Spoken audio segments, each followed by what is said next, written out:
Good evening. Welcome in daily UPSC editorial audio program. Collateral exit.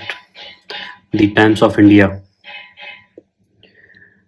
Claim the workspace for more women. The Economic Times. Regressive move. The Hindu. Now the full editorial.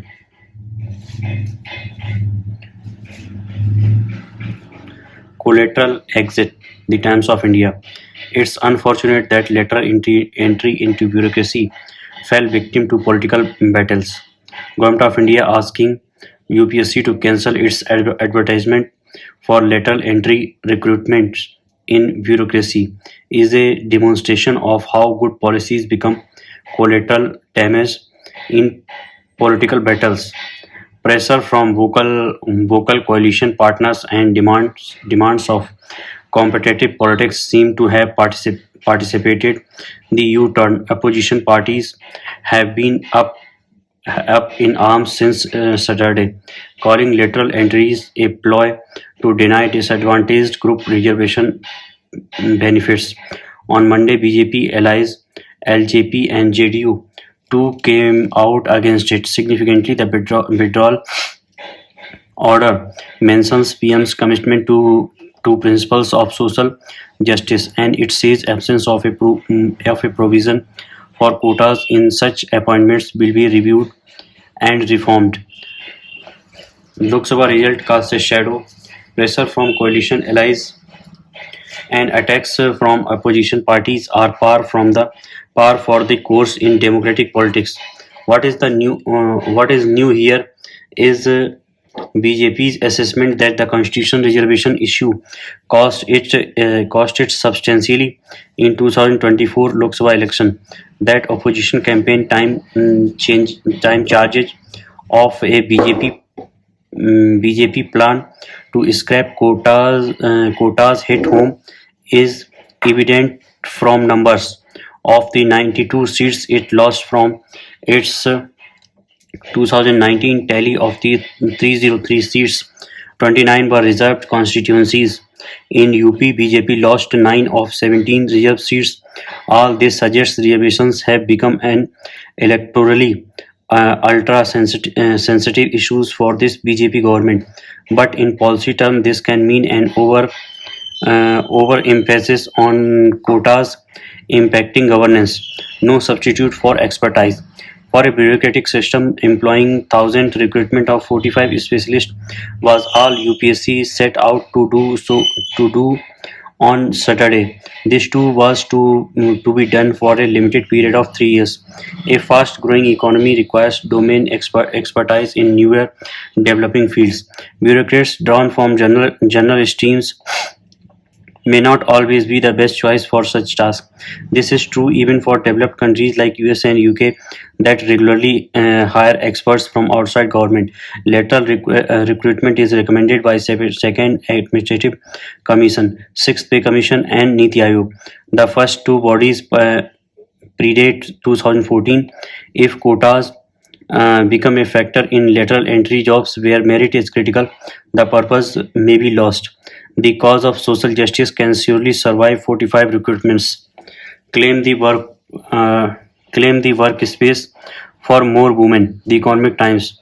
On Tuesday, when a Supreme Court bench began hearing the case related to the rape murder of a medic at Kolkata's RG Kar Medical College and Hospital, it dealt with both generics and specifics. The generics pertained to ensuring a de facto policy is in place for the safety of female professionals, which in turn encourages rather than actively discourages more participation of women in the workforce. The specifics, especially to professionals in sectors like healthcare, involving long hours, late night work, and a continuing disparity in gender participation, both in terms of numbers and hierarchy. Briefly dealt with nuts and bolts issues usually taken for granted and thereby given the short shift. The National Task Force for Institutionalizing such conditions set up by the court bench follows last week's notice by National Medical Commission (NMC) to all medical colleges and hospitals to institute a policy for safe work environments. This must not be left in abstractions. Hospitals lacking rooms where staff members can rest after shifts, and RG Kar is just one among many, must have separate rooms for men and women. CCTVs must be actual functional repositories of vigilance, not just cosmetics on a to-do list. And above all, security personnel must be held accountable for doing their jobs and not just for being there.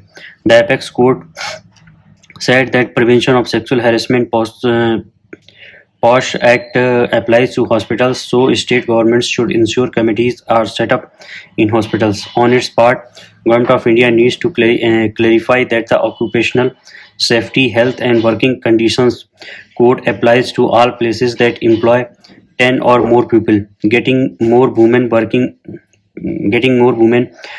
more, not less women working less, makes for safer workspace.